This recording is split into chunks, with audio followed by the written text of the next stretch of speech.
Dans cette vidéo, je vais vous citer 5 erreurs à ne pas commettre lorsqu'on cherche à monétiser son talent de dessin.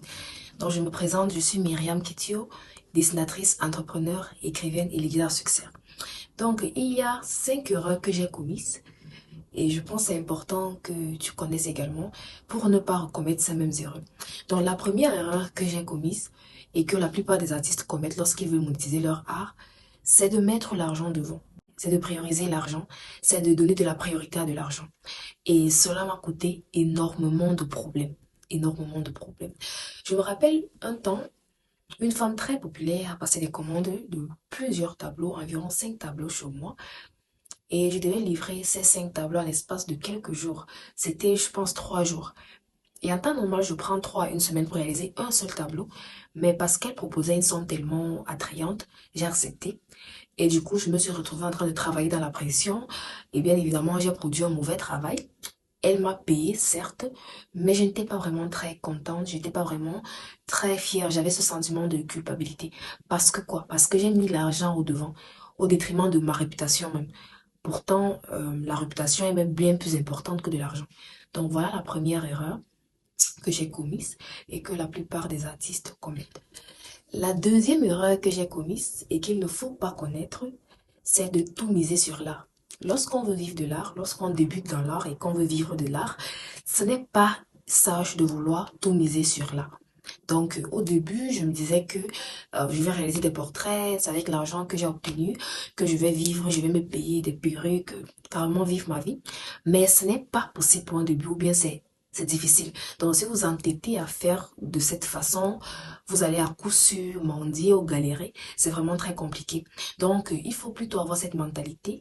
Donc au lieu de penser que je veux dessiner pour avoir beaucoup d'argent, pensez plutôt que je veux avoir beaucoup d'argent pour pouvoir mieux m'épanouir dans le domaine artistique. Donc c'est ça ce mindset qui m'a vraiment aidé à pouvoir monétiser mon art.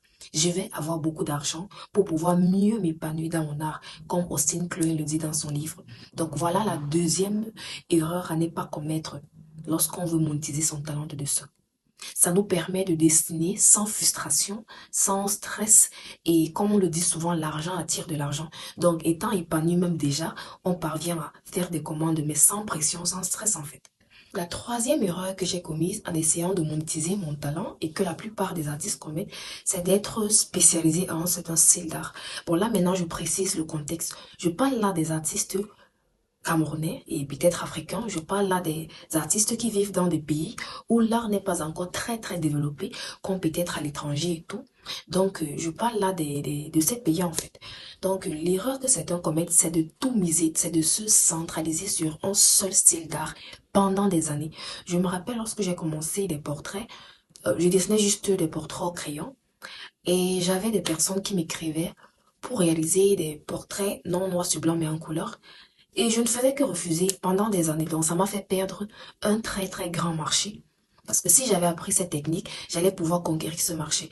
Donc, attention, je ne demande pas que vous soyez bon partout et bon à rien. Non, pas du tout. Mais juste de pouvoir apprendre différentes techniques artistiques. C'est vraiment très important. Et ça vous permet également de toucher un plus grand marché. Donc voilà pour le troisième point. La quatrième erreur que la plupart d'artistes commettent, c'est de croire qu'il faut absolument baisser les prix pour faire les ventes. Là, c'est un gros mensonge. C'est vrai que pour un début, il faut baisser les prix pour attirer la foule. Lorsqu'on commence encore dans ce domaine, c'est important de baisser les prix pour attirer des abonnés, attirer les intérêts sur ce qu'on fait, son activité et tout. Et aussi, la plupart des artistes, lorsqu'ils commencent, ils ne sont pas déjà très bons en art. Donc, ce n'est pas une bonne idée de mettre un prix très haut, or que ton niveau d'art n'est pas assez bon. Mais, si avec le temps, tu évolues dans l'art et tu as toujours ces bas prix, ça devient problématique. Ce n'est pas parce que tu as les prix bas que tu vas faire beaucoup de ventes. Pas du tout.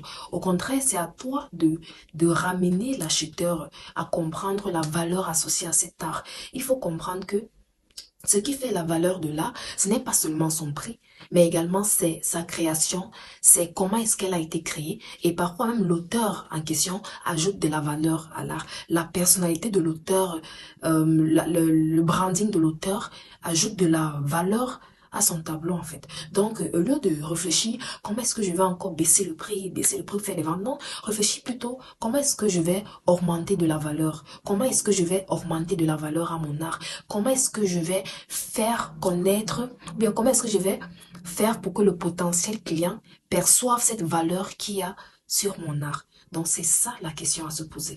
La cinquième erreur à ne pas commettre, vraiment, écoutez bien, c'est très important. La cinquième erreur à ne pas commettre, lorsqu'on veut monétiser son art, l'erreur à éviter, c'est de dessiner sans prendre une avance. Erreur grave. Certains artistes font tellement confiance aux acheteurs, mais vraiment c'est fou.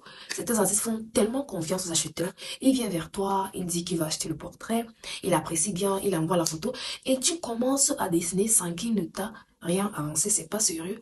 Il faut toujours réclamer une avance et de préférence plus de la moitié. Ça garantit le sérieux du client. Ça garantit que vous n'allez pas travailler pour rien. Ça garantit que vous n'allez pas gaspiller votre temps, votre énergie et même votre matériel parce que le matériel coûte cher d'ailleurs. Donc voilà un peu ce qu'il faut faire. Je me rappelle d'ailleurs un temps, il y a une femme qui m'avait écrit et elle vient vers moi et dit qu'elle veut que je réalise plusieurs planches de bande dessinée pour son livre, sa maison d'édition. Et elle ne paye pas d'avance. Je lui demande de payer de l'avance. Elle dit non, mais je suis une femme chrétienne, je suis honnête, je vais pas faire ceci, je vais pas faire cela. Bah, j'ai refusé en fait parce que c'est très risqué. On ne sait pas vraiment. C'est mieux de garantir en fait, éviter ce stress parce que j'ai plusieurs cas comme ça pour mes débuts. Ou bien un artiste qui prend la commande d'un client. Il veut carrément que l'on réalise un A0, une très grande taille. Alors l'artiste s'en va et il achète les cadres, il achète tout ce qu'il faut en fait avec son propre argent. Et finalement, la personne ne fait plus signe et il se retrouve en train de courir derrière la personne pour faire les achats et tout. C'est vraiment méprisant. Donc, pour éviter cela, exigez toujours l'avance au début. Une avance de plus de la moitié. Moi, je prends 80%. Certains vont prendre 70, 60. Moi, je prends 80%. Ce qui fait qu'à la fin, certains clients préfèrent même payer la totalité en avance. Donc, vraiment, soyez les maîtres de votre talent, les maîtres de votre business artistique. Donc, c'est tout pour la vidéo.